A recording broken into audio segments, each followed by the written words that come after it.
Um, I, there we go. And we're live. Do you want to introduce yourself? Yeah, so I'm Joseph. I run a YouTube channel called IDO Journeys, and I also have a Discord where it's more intimate and we share alpha with each other there. I've actually shared Levana Dragons quite often within that Discord of the NFT chat, and I think it will be one of the blue chips for Luna, which is an ecosystem that I really love. Cool. Awesome. Yeah. So Elon, let's walk through the concept of Defitainment, which is a new token economic model that we are working to bring to market. Sure. Maybe we should just do a quick introduction as well.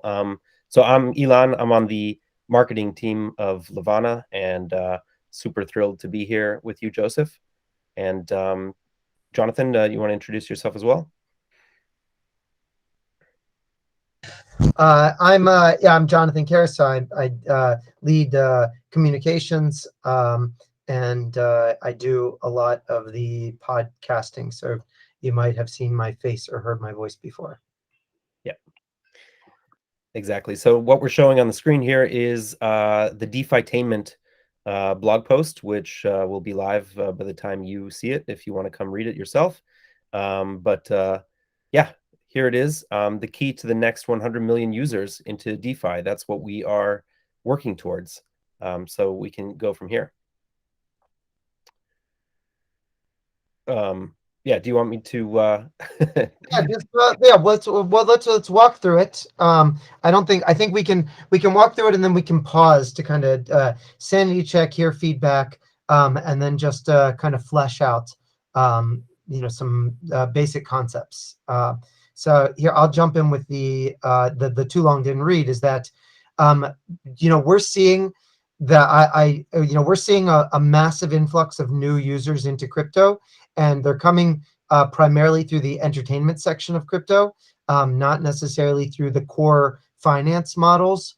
I like, for example, today I was looking at the user flow for an options trading platform that's under construction, and I was looking just at the complexity and the decision-making tree that a new user that would be presented with this financial tool would be faced with, and it's incredibly daunting. Like DeFi has gotten robust to an extent that it's really cut out the massive influx of users to the crypto space, whereas things like Gamefi or blockchain gaming, play to earn, NFT flipping, or if it's PFPs or whatever it is, let's call it NFTs 2.0, which have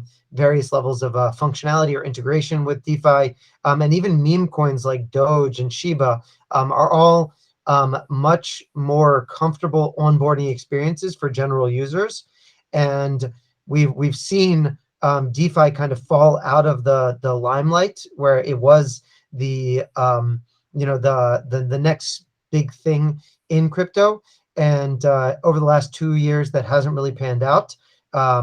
Crypto has attracted a massive audience elsewhere, and so we're looking at how can we use what's clearly achieved product market fit to a massive audience to help corral or create a wide net that will attract the next 100 million users. So with that preamble, Elon, you want to walk through the article, and then we can just discuss? Sure, absolutely. So yeah, this is, I think, a super interesting article. It kind of underpins a lot of what we're doing here at Levana. So it's a really interesting and useful read. So like Jonathan said, DeFi was like the big thing. I mean, I was so psyched about it, and used a lot of DeFi protocols. But if you look historically, all of the DeFi tokens and those platforms are basically down still like 70 or 80% from their all-time highs in terms of the token price, in terms of the amount of users. If you look into the DAOs and the governance, they're just not very active. And we'll get into that in a minute. So we've got some of these charts that kind of just show that like it was the steady upward trend of this value locked in all these different DeFi platforms. And then it kind of peaked, and now it's been going steadily down and down. And I don't think anyone saw that coming. I mean, DeFi is opening up finance to, all of the people in the world who don't, who aren't privileged enough to be able to access all of these next level financial instruments, like, borrowing and lending and trading and leverage trading, and all the different things you can do with your money, with your funds or your assets, is opened up to people in crypto, which is why I think so many people were excited about DeFi, myself included. And then we're just not seeing it play out that way in terms of the numbers, in terms of the excitement, the hype, the discussion. It's just not there. But what is there, and we can see further down, is that all these new people are coming into crypto.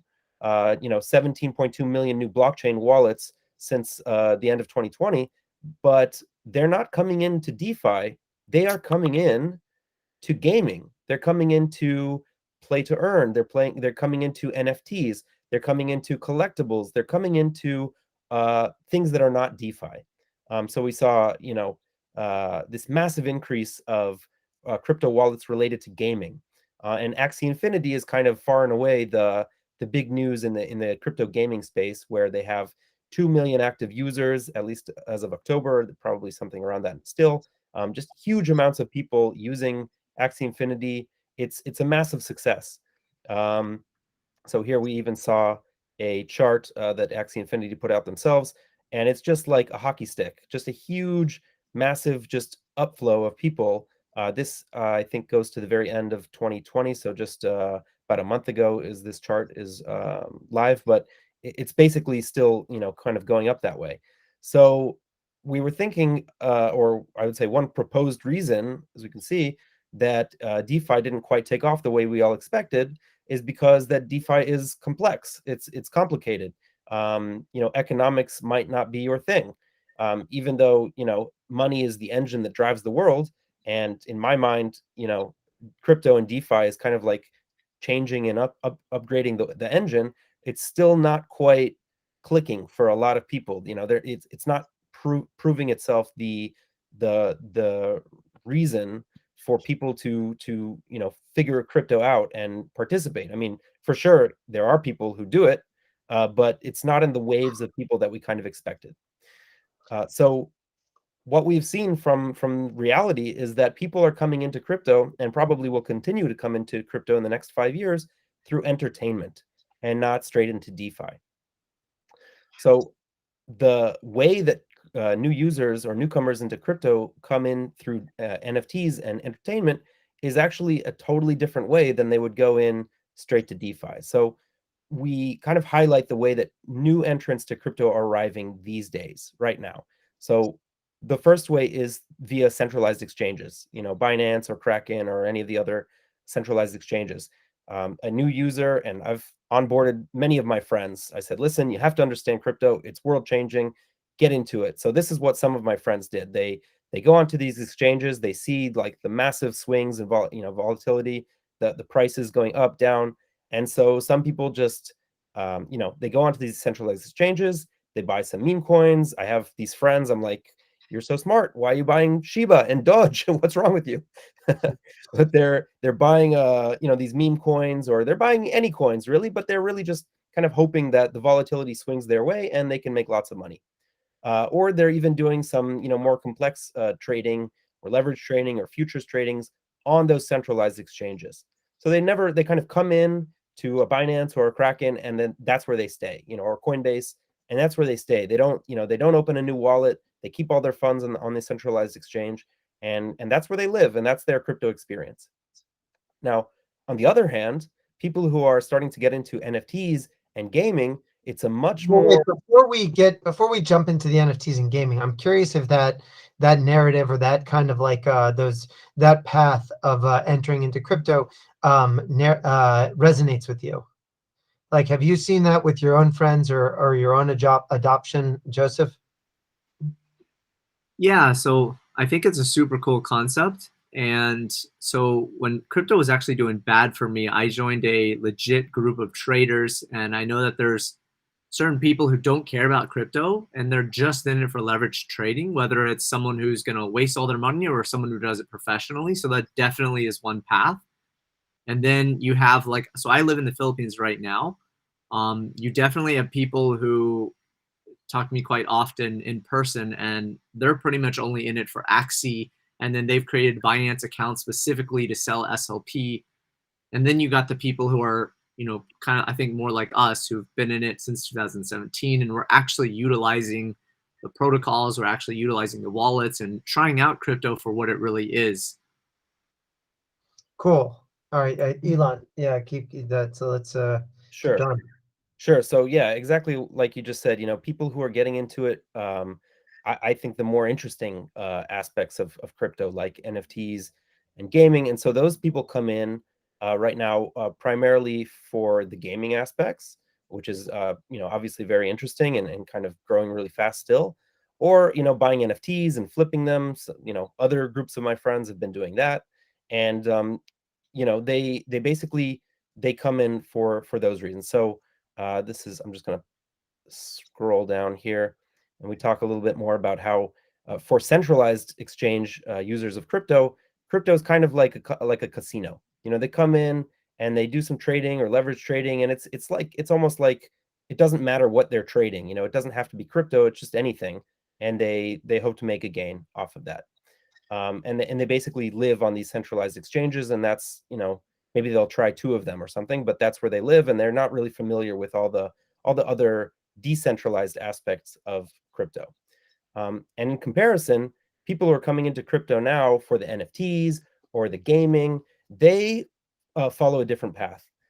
So they generally are more engaged to a community. They hear of something, they learn of something, some NFT project suddenly piques their interest, and they want to know more. So they come, they find the Discord, or they find the website, and they go onto the Telegram chat or the Discord, or follow the Twitter, and they start to realize that there's a lot of people interacting with each other,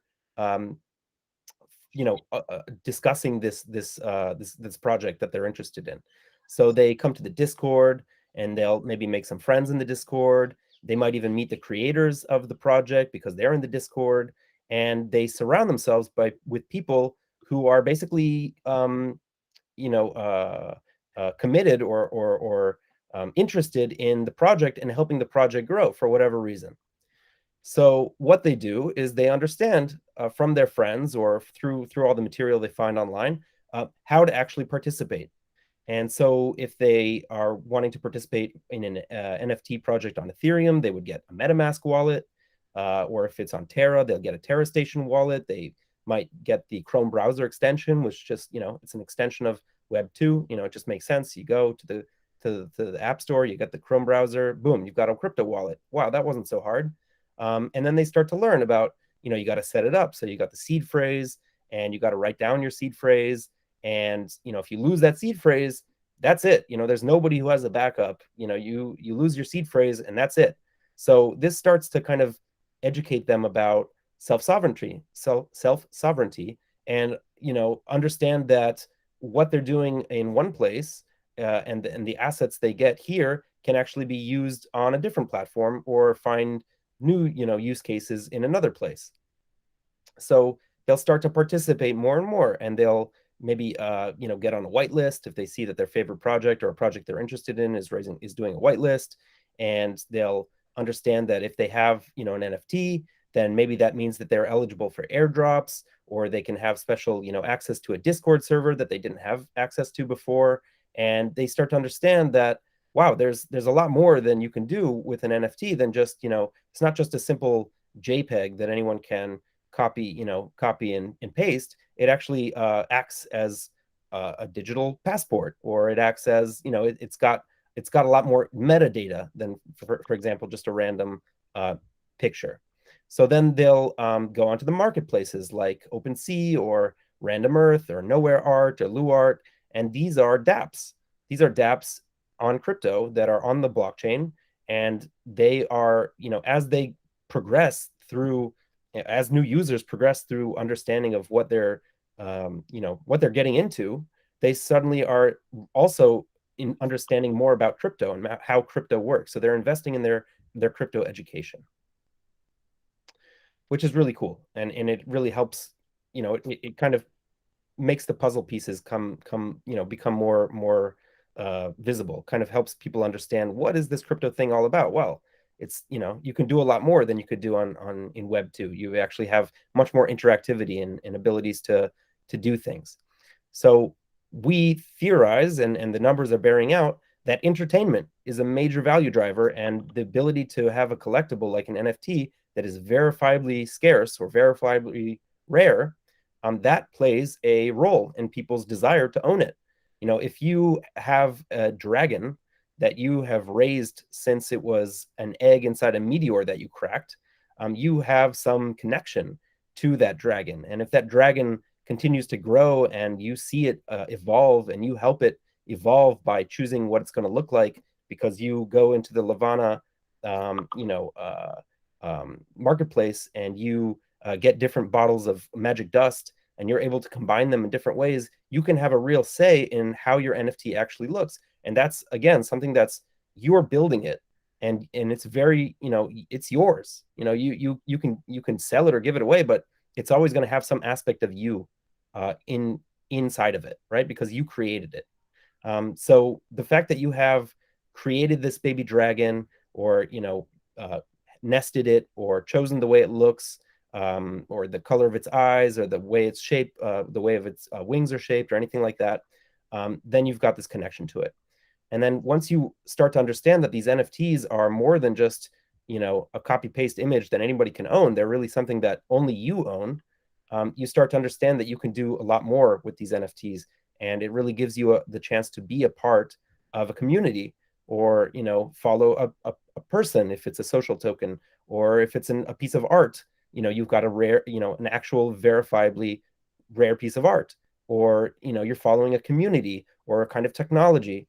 And you're doing all of this just by holding this scarce digital collectible, which is an NFT. And in terms of and so here you see there's a video that we were invited to speak about 6 months ago in Dubai on the topic, and we actually won an award on innovation of NFTs as a coordination method for a DAO. And as what Elon was saying is that the theory here is that if DAO ownership and decision making can be represented through non-fungible tokens, and it's non-fungible tokens that a person didn't just earn by providing liquidity, but actually had to perform some type of proof of work. And I don't mean proof of work of like finding a nonce, through an ASIC. I mean proof of work, just like they actually just had to hustle in order to mature their their ownership in the DAO. Then there will be you're creating like almost a self-selection process where people that are aligned for long-term interest will want to stick around and want to participate more so than people that just bring liquidity and are somewhat mercenary farmers. Right. Does this all make, I mean, does it sound familiar to you, Joseph? Like, does this strike a chord? So I don't know if y'all are aware of Tamagotchi, are y'all? Tamagotchi, of course. Of course, we grew up. I mean, we're '90s kids, so we grew up. I remember when the comic book store in the mall would you could pay them $5 and they would babysit your Tamagotchi. Okay, I was not aware of that, but I did play Tamagotchi. I feel like that's such a cool way to spin an NFT, you could say, right? Like, because in people's minds, an NFT is like a profile picture of PFP, and the way that you guys are doing it is more of an emotional attachment almost. So it's like you're growing with this dragon. I didn't know that you could change the looks of it, but so far the process has been like hatching it and then like adding dust to it. And I really love the concept. And now that you guys have explained it, it's like I think it's really an innovative way that I haven't seen before, where you really grow out this NFT. So I think that aspect is really cool. I have so many like questions, I guess, but more so on like I'll give you an example. A friend of mine who wanted to get into DeFi, he was I like had to show him basically how Terra Station works and all of that, and that became a hurdle in itself. Um, how do you think that is going to play to incorporating NFTs? Because they'd have to still download Terra Station, and then a user would have to then do a complicated way to bridge funds to the Terra wallet. Like, So we how are have, you? so yeah, we are very concerned about both of those things. So wallets are getting better, and there's kind of like Web2 bridged wallets, like Fortmatic and Portis, which don't currently support Terra, but at least for Fortmatic, I spoke to some of the team there, and that's something that they do plan on supporting. So I think that we will be, we want to, it's kind of like the Wayne Gretzky quote of like, you gotta skate to where the puck is going. So I think that the onboarding is to where someone will be able to log in with a Facebook account or an SMS through their phone number or like Gmail, or I think that that's coming, and we just kind of we don't need to solve problems that other people are currently solving. So the so that's one way. And then the simple onboarding with debit cards to be able to fund assets, that's coming as well. So with companies like Sendwire and Transact and a few others, that Simplex provides it as well. And those are all organizations that we either have previous relationships with or are in active conversations with. I'm just curious. So I personally love Terra Luna. I think it is like so many smart people are building on it. What was the decision like? Why was the decision made to build on Terra out of curiosity? Well, it's the only algorithmic stablecoin that has any level of success, and even today, I mean, look at it. The prices of Luna, which supports the buying and selling, the algorithmic pressure that maintains the integrity of the UST algorithmic stablecoin. Luna just got like kicked in the stomach repeatedly and is down 55% off of its all-time highs, or maybe it's 50% today. And UST barely flinched. So I think that it's the ability to build on Cosmos, to write smart contracts in Rust, to have high throughput, low cost transactions, to be able to build something that is can really target hundreds of millions of monthly active users, and then to settle to something that's within the ideals, or really within like the ethos of or values of the crypto space. I just don't think that you can build a crypto product that is focused around USDC or USDT. Like we've got to hold ourselves to a higher standard. And I think that really Terra is the only play in the market today that's trying to separate itself from the banker coins, which currently control the majority of the Ethereum ecosystem. Wow, that's a super well thought answer. Out of curiosity, how do y'all plan to merge the DeFi and the entertainment? So you have the pet that you're emotionally being attached to, you could say, and it's just a really cool way to do an NFT. How does that? I know Levana protocol is going to be, from what I hear, something about leverage trading. How does that merge together? That's one part that I'm not sure about. So absolutely. So we'll touch that a little bit as we go down through the conversation here. Okay. So Elon, do you want to just to talk on that? And I think we can also address some of that with more color, but I don't want to skip ahead. So just take the baton. Sure. So yeah, we're about to get to that. We just want to continue to mention why we're doing what we're doing. So now that we've established that people are not coming straight into DeFi, they're more coming in because of entertainment. Now let's talk for a minute about the issues with DeFi that maybe are helping keep people away or are a barrier to DeFi just succeeding by itself without anything else. So the mercenary nature of the DeFi community. So I'm sure you've seen the YouTubers who are all about yield farming and the rotating between different protocols so you can get that high yield. And that's really what we're highlighting here, that DeFi in the last 2 years has become mercenary. Whales, or anybody, but especially whales, come in with large bags of liquidity and they farm the governance token with huge bags, which essentially wins them a lot of these governance tokens. If you click on the image, does it get bigger? Yeah, this one does. Yeah. Yep.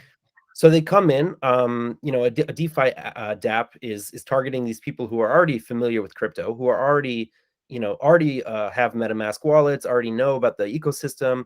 They're basically, they're targeting this narrow audience that already exists. And they say, hey, come to our protocol. We've got these big farming rewards, high yield. It's going to be great. You're going to win all these tokens. Give us your liquidity. And in return, we'll give you the governance tokens. And the DApp is hoping that you'll stake those governance tokens in their DAO and participate and vote on things and become part of the community and do all these things that mean you've invested in them and their products, and you're not just going to leave when the yields drop. But the problem is that is what is happening. There is not enough incentivization or motivation for people to stick around and continue farming when the yields drop. They don't have any sort of emotional connection to the governance token. They don't care about staking their tokens into the DAO and voting and being a long-term part of the community or participant. And so what happens is they dump all these governance tokens into an AMM, and people buy them or don't buy them.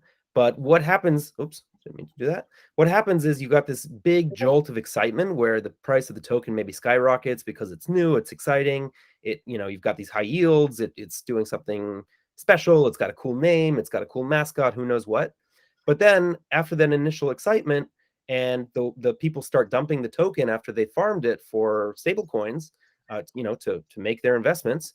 The long-term impact is that the price of the token continues to drop over time. It dumps here, as you can see. It becomes more difficult for the DeFi protocol itself to even understand, like, did they do something wrong? Did they do something right? The price keeps going down and we're not attracting more users, and we can't keep offering these huge these high yields that we did at the beginning. And so they're kind of stuck in this unfortunate downward spiral.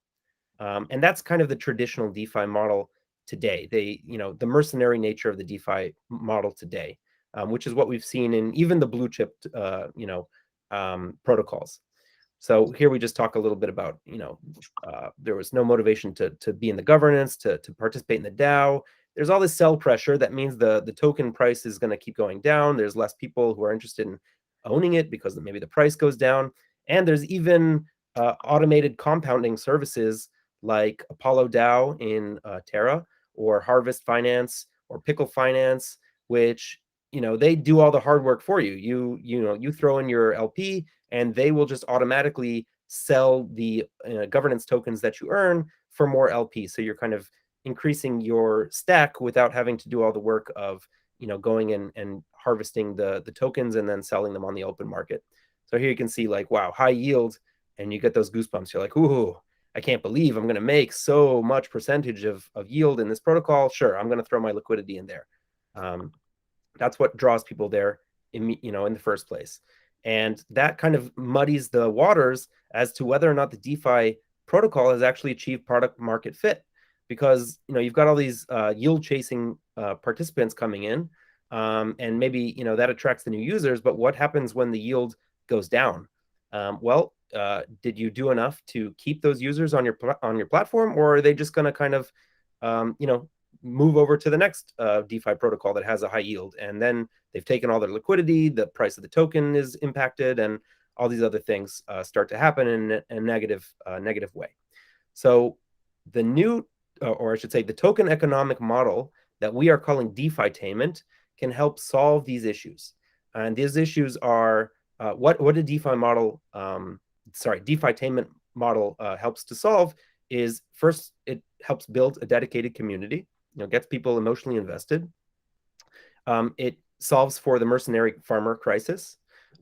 It makes a long-term alignment of interests for people, people who are participating, both with huge amounts of liquidity or small amounts of liquidity. They're all getting entertained from it.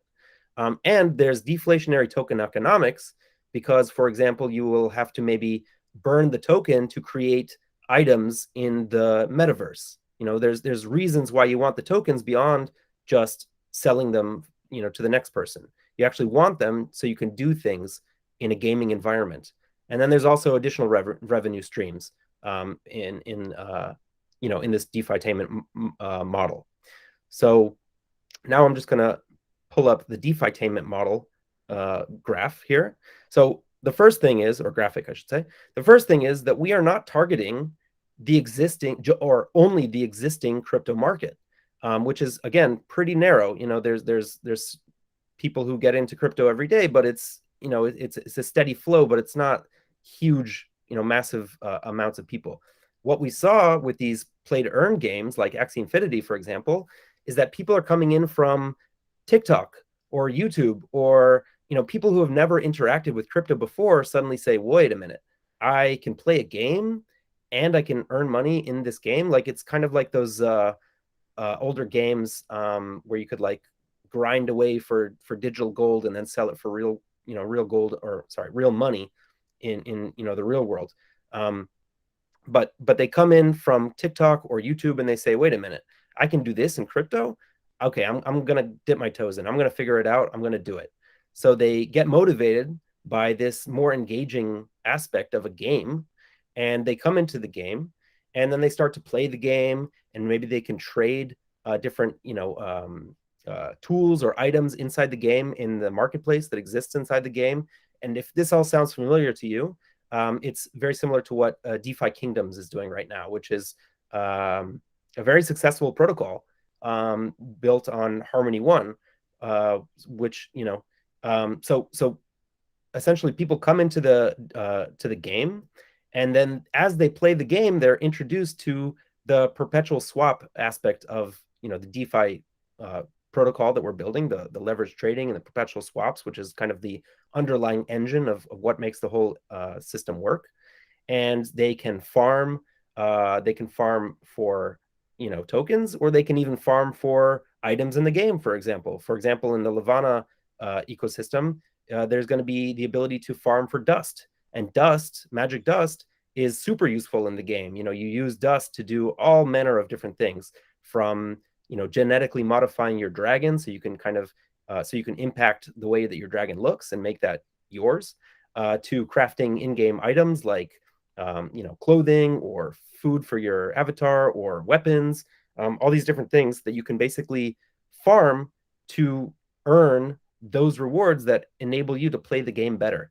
And so you can use those rewards to level up in the game, and at the same time, you're not leaving the game. There's the containment aspect of the Defitainment model as well, which is it's all contained within the same ecosystem. So rather than dumping your governance tokens, or dumping your onto an AMM and just moving on to the next protocol, you actually get invested and excited and want to play this game.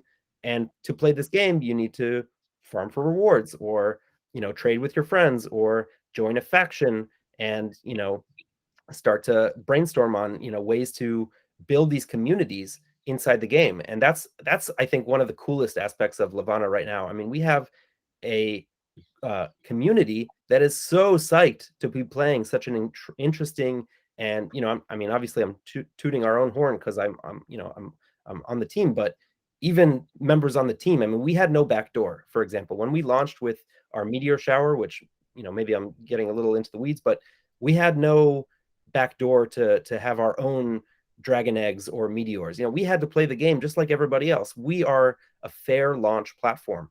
Everybody has the same right and the same ability and the same the ability to basically be on the same level playing field. And so that And closed we're, loop we're really seeing this as like the next generation of economic design, based off of Axie Infinity and DeFi Kingdoms, and kind of learning from them what worked and what didn't work. We're incubated by Delphi, which were the token economic designers of a lot of the mechanics of Axie Infinity. So there's we've got a great set of economists and mathematicians and analysts that have really helped us flesh out a lot of these concepts, both within the perp side and within the gamification side. And so how today, if you really break it down, pretty much all gaming within the crypto space is reliant on an AMM, an automated market maker, as the back end. And what we found is that perps are a more lucrative and more flexible exchange model that's more capital efficient. And so we're really excited to use that technology, which is part of our core competency, and bring it to market, combined with a really awesome, engaged Clash of Clans style experience, so that we can attract a massive amount of users. And it's deflationary. So the more people that you bring in, from TikTok and from Instagram and from Web 2 experiences, the more demand that you create for the governance token, and then the more that they interact with the NFTs, the less supply there is. So when you increase demand and you decrease supply, so that has an impact on the economy itself. And that's what we're really excited to experiment and to bring to market. I think it's interesting because you have, you mentioned the high yield stuff. I was quite heavily into that, and that is the case, right? Where people are, you get in and you get out, and as I got better with it, I knew that the season of that was over, so I exited my whole cake position and how you would stake cake and other things, and then you had the Olympus DAO type stuff where, when I broke down the stuff, it isn't hard to do, right? You break it down mathematically, and it's like it doesn't make sense. The model economically won't make sense. So I think this is really cool that it's like taking that step in a whole different direction. It's something I think that so far DeFi hasn't figured out. But that's super cool to see that y'all are doing. I'm curious, how does the perps work? Because to me that just means like leverage trading. Well, so perps perps is perps can be used to generate leverage, and Levana stands for leverage any asset. And it's a way for you to let's look at it. Let's say that you wanted to have some type of exposure to the movement of a token on through an AMM.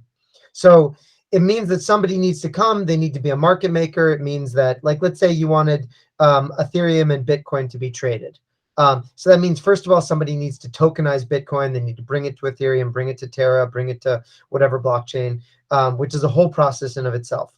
And then somebody needs to be a market maker where they put in both ETH and they put in wrapped Bitcoin, WBTC. So now they need to, as a market maker, need to be exposed to the price movement of those assets, which they might not necessarily want to do. And then they also need to be exposed to impermanent loss, meaning if one token really takes off and does a 10x, then the automated market is constantly selling into the weaker token in order to create that balance. So these these are and also the AMM only makes money when people are actively trading on the AMM. If somebody just sells ETH for WBTC and then hodls for a year, the AMM doesn't make any money. So a perp swap system uses something that you could like use by, it's not really derivatives or synthetics because it's perps, but it's easier for a mental model sometimes to talk using the same language as we find in in like traditional finance or TradeFi. So you can think of it as that you're actually getting a perpetual contract or exposure to the price movement of an asset. That's why it's like a derivative or synthetics. And it could be to the spot price of that asset. It could be to a leverage long, or it could even be to short or leverage short.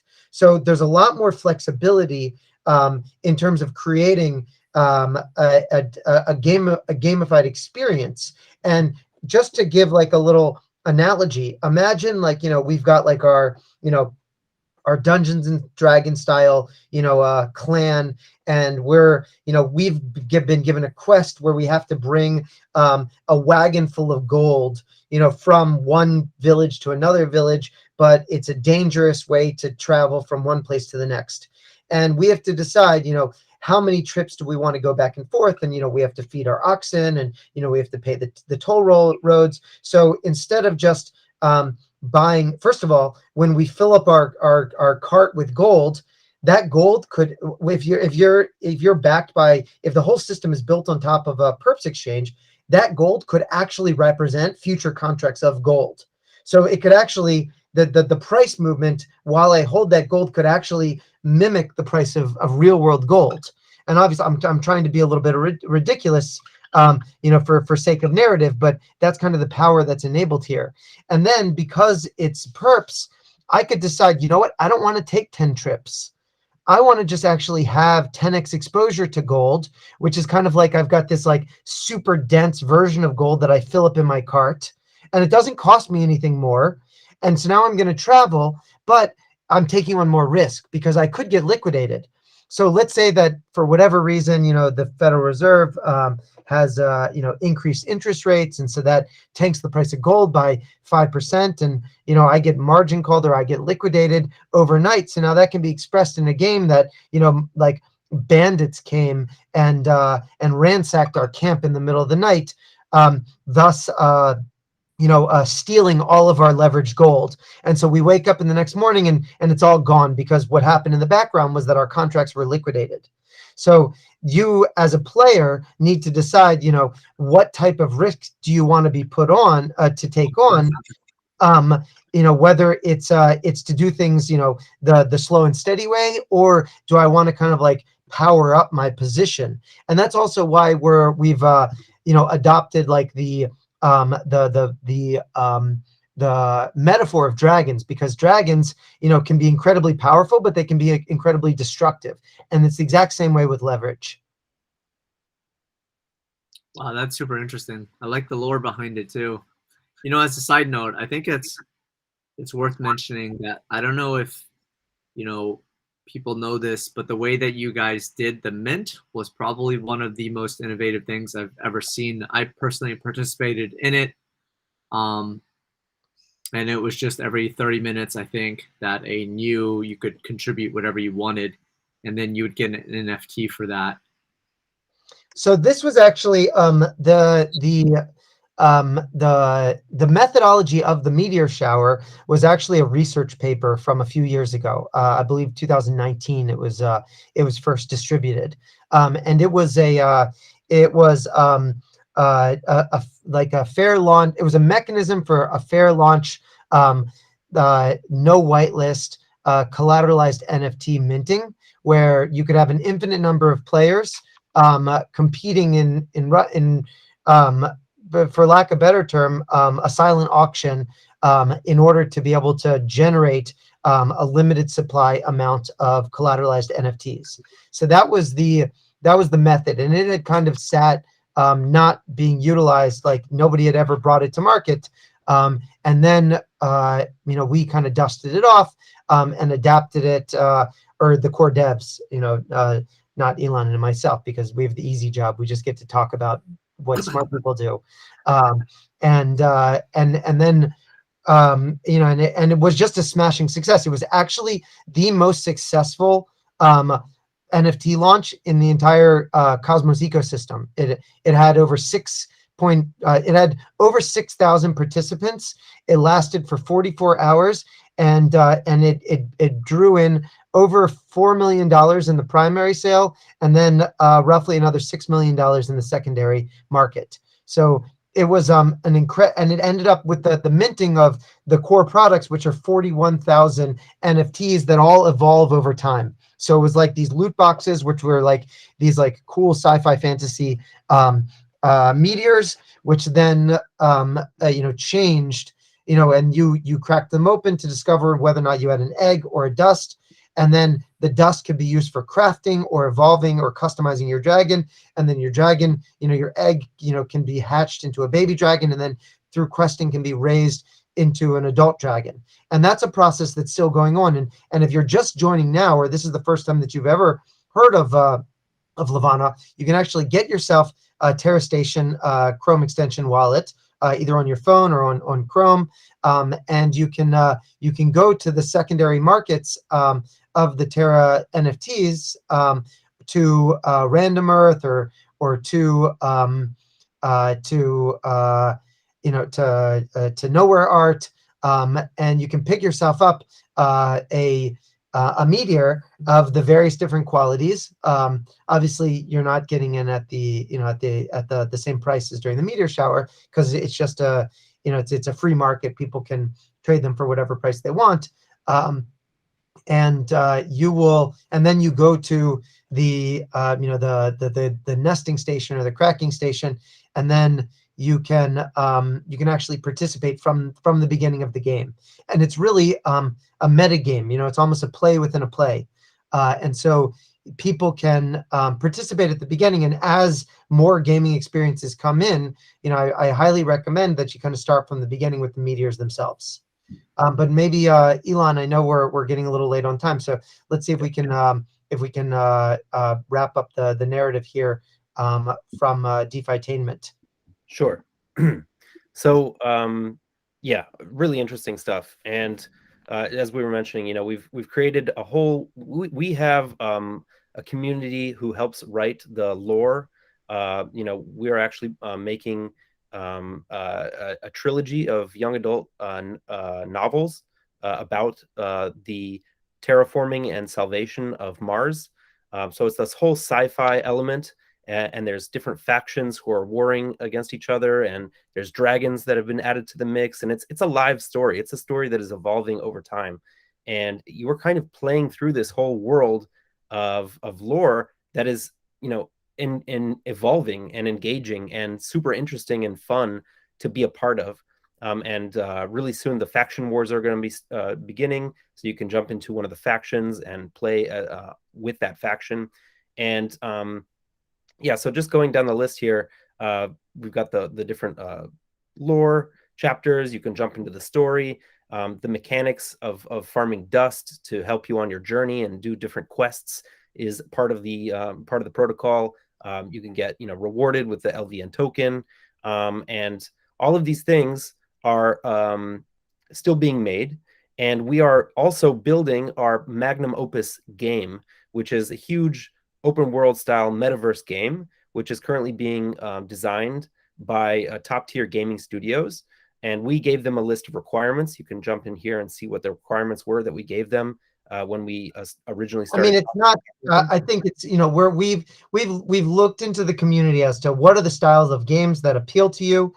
So we've gotten lots of feedback. Obviously, something like a Breath of the Wild or Skyrim costs hundreds of millions of dollars to produce and takes half a decade. So nobody has that time preference within the crypto space. So we are we want to make something that will be multiplayer, that you'll be able to conquer Mars, that there will be farming rewards, that it's going to educate you on the values of crypto and how to use perpetual swaps. It should have many games. You should be able to play from the browser. You should be able to play mobile. And so we're in the design phase of this game, and the target for the full-blown game is the end of this year. And in the meantime, we're releasing a number of mini games, including the Faction Wars, which has already kicked off with Salim's adventure, which you can actually play today. And we've given out, I think it's something like $30,000 equivalent worth of prizes in NFTs have been distributed to players that have beaten this game. And poor Salim, he's died over 250,000 times. Since we launched this thing roughly 2 weeks ago. So if you're interested in playing, so then you can join the Discord, and you can find all the links to it, or even just from this article, or just on our Medium blog post. There's details of how to get started. Right. And Salim's Adventure, by the way, is like a Mario style side scroller. It's really fun to play. It's really addictive. I've played it. I beat the game, and I still want to go back and play it again. And I know a lot of people who've played it several times. It's you can play it straight from your computer. It's a browser-based game, and it's fun. And yeah, and if you win, you get some Levana loot while supplies last, and supplies are still lasting. So you still have the chance to go and get some loot for beating the game. And there's people who've done speed runs through it, and it's really impressive, like the response and the welcome from the community to playing this game. It was very well received, and it's just the first of many mini games that are going to be rolling out roughly every 6 to 8 weeks until the big magnum opus metaverse game comes out at the end of the year. I gotta say that the Salem's Adventure was actually very well polished. It surprised me because I've been following you guys from inception, and I've just seen you guys execute very fast and how things work. So like even with the nested eggs and the talisman faction stuff, and then the game coming out with Salem's, I was surprised at how polished it felt. I only got to level 6 and I could never pass it. I died many times. Well, we're actually introducing a scholarship program so that you would be able to team up with someone who maybe had better Twitch fingers than you, and then that way people who just want to level up their talismans will be able to do it without having to send their talisman to somebody else. Like they could do it trustlessly, blockchain style. I'm curious, how big is y'all's team? Because what y'all are aiming to do, right? It's really amazing. It's innovative. I feel like I've already seen kind of the result of the execution that you guys have from how fast you guys have launched stuff, but that's a really gigantic thing to pull off. Like, how big is the team? That's something I've been curious about. It's there's full-time working on the project today is I believe 28, and then including part-time actual core contributors is about double that size. And then if you bring in like moderators and like fan fiction and people just like doing beta, like that are part of like the QA team for beta tester or alpha testers, it's about 70 altogether right now. And for the game, y'all won't really even be handling that because you've had a gaming agency or studio handle that for you guys, correct? Yeah, but it's you can't really you can't succeed as as an early stage project without the core competency being in house. So while our DNA in the company is really a combination of storytellers and finance crypto geeks, we are augmenting the team to bring more and more of the core competency of game development and design in-house. But we do anticipate to have to lean on a lot of contract workers to be able to pull this off in the time frame that we're excited to pull it off in. Yep. That's awesome. Yeah. So that's we've reached kind of the end of this article, which is all about Defitainment and why we're building what we're building. I think I just saw that it just went live. Is that right, Jonathan? We haven't published it yet, but I just wanted to make it a little bit easier for people to be able to read. So you will be able to find it if you get this link. And I'm happy, Joseph, if you share with your audience, but we will be tweeting it out with like a tweet storm, towards the end of this week. Yep. So, I hope that you can tell that we're super, super excited about what we're building here. The team is like just obsessed with what we're doing. Everybody's working, many hours of the day above and beyond, because it's just engaging. It's fun. It's a wonderful thing to be part of something, a crypto project like this one that is all about helping bring in the next 100 million users to crypto. And I believe as a core ethos of our team, we believe crypto and DeFi is a good thing for the world. It opens up finance for for everyone who's not privileged enough to be, from a first world nation who has all the access in the world that we do, I think the three of us do, but there's, hundreds of millions, or if not billions, of people who don't have that access, but maybe who do have access to the internet. And this is opening up, crypto and DeFi is opening up financial services to them.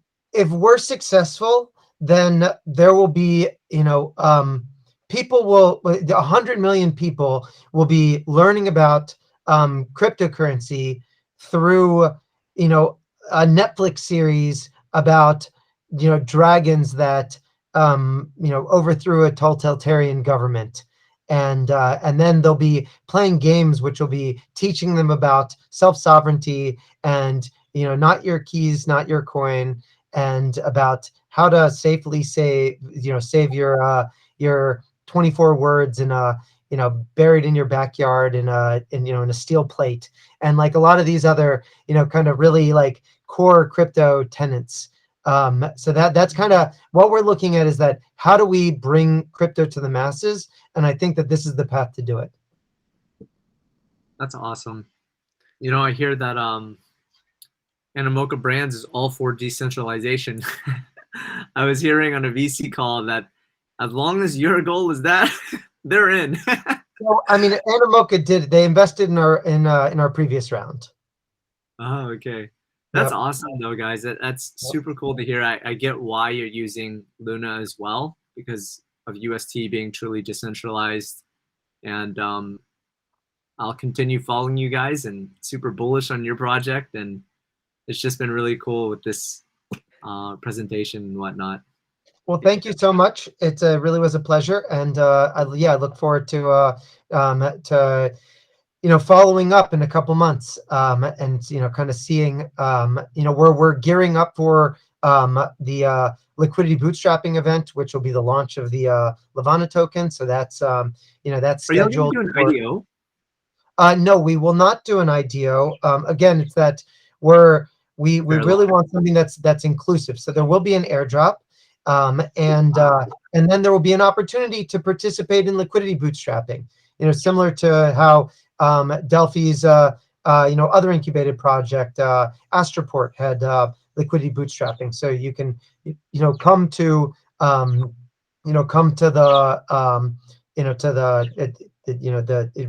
redeem your airdrop, and then deposit it with UST into the to lock it over time to be able to earn more rewards. And then we're looking for people again that have aligned long-term interest. To clarify, that's an airdrop from the nested egg? We have not published exactly what will qualify for the airdrop. Okay. Yeah. That's good to know. That's good to know. But we will publish when it becomes available. Yeah, it's we're trying to make something that is community focused and not whale focused. That's awesome. I think what I'll do is I'll also publish something via Neo Tokyo. They have their own research team, so I'll write up a quick report on you guys and get that through Neo Tokyo's research team as well, because this project is really awesome. I don't know if you guys are aware of Alex Becker and what he does, but I think he would fall in love with y'all's project as well. Yeah, we would love to the intro. Yeah, if you could intro us, we would love to talk to him. I don't have a direct intro to him. I'm only an elite citizen, and he doesn't actually talk too much within the group. Yeah. Sure. But I can definitely run this through the research team, and I'm sure he'll see from that. But either way, that's really awesome. I didn't even know the backstory behind all this, or like a lot of how much lore. It sounds like you guys have put a lot of attention to the lore behind it, the education of DeFi to a lot of other people. And to me, that's something it's rare, I guess you can say, to see a company that wants to actually do something. It's something that it's a reason why I joined my own crypto gaming company as well. But you see a lot of these games, they're doing it for the money grab, right? And they haven't done the proper means to research the tokenomics, or they haven't done the proper means to like understand the long-term effects of what they're doing. So like the whole, I don't know if you guys are aware of like the Olympus stuff, but to me, when I looked at that model, it was a disappointment, because it was really just a Ponzi scheme, the whole method, and then all these copies of it. it hurts crypto, you could say, right? It's basically a scam. Well, there's yeah. there's a lot of I don't want to say anything bad about Zeus or the Olympus team or what they're trying to create. They're smart people. Because they're very smart people, and I think that there's a lot of good intentions there, and I think that the story isn't over. I personally had I was pretty early involved in this, and and I think that everybody that threw just like a little bit of cash at Olympus, knew like, okay, this thing has to crash at some point. Yeah. And the question is that once it crashes, then what next? And so it's so I think that that the and again, I'm taking everybody at face value, so maybe I'm just naive, but I think that it's one of the things that attracts me to crypto is that there's so much opportunity for economic experimentation, and I think that it's worthy to do things, to try new things. And look, sometimes you just end up with a rug pull, like, and some of these forks like Snowdog. I think that was a malicious project. And but I do think I do want to separate. I agree. I do want to separate between the people that come with good intentions, trying to experiment, versus the people that are just like, hype, hype, hype. Let's flip and let's get out as anon devs. Actually, we're in total alignment there. I think the people who've experimented and they've actually tried to make it work, and then let's say it turned out to be that way, I don't think their intentions were bad. It's the people who kind of created the copycat versions of it, and then they had an understanding of why it didn't work, and they did it for the sake of the money grab. But thanks for clarifying that. That is something that I'm in full alignment with. Yeah. Cool. Well, thank you so much. Yeah. I got to jump off now, but this was it was a great call, and I look forward to to speaking, hearing from you and from the listeners, your feedback on on the continued gaming experience that we create. Yeah, and we'll send you the recording, right? Jonathan, are you recording this right now? Yep. Yeah, so we'll send you the recording. Do you want to chop it up and edit it, or we have an editor as well, but maybe he's very busy right now. So, do you have any preferences, Joseph? You can send me both. I think I will go ahead and edit as well anyway. But yeah, Cool. that'd be really appreciated. Perfect. Awesome. All right. Thanks, guys. Thanks, guys. Bye-bye.